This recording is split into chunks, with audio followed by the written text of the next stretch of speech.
Is there anything you want people to know that is not intuitively obvious about the kind of obstacles people face with disabilities?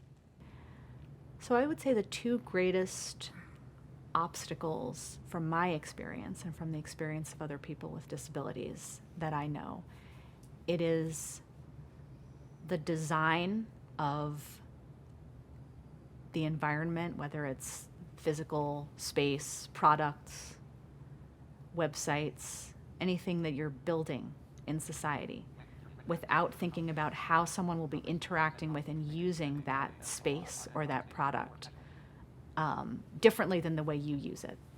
And to the extent you can think about those things and build and design with disability in mind from the beginning, you will make so many people's lives so much easier. And down the road, you may avoid liability for yourself. But more importantly, I think you will open up society and make people feel included on terms of equality by building things in an accessible way.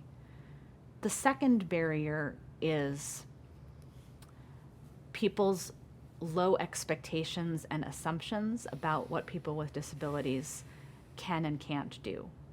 And what I would say to that is, don't assume, talk to people, ask them if you have questions, don't be afraid to ask.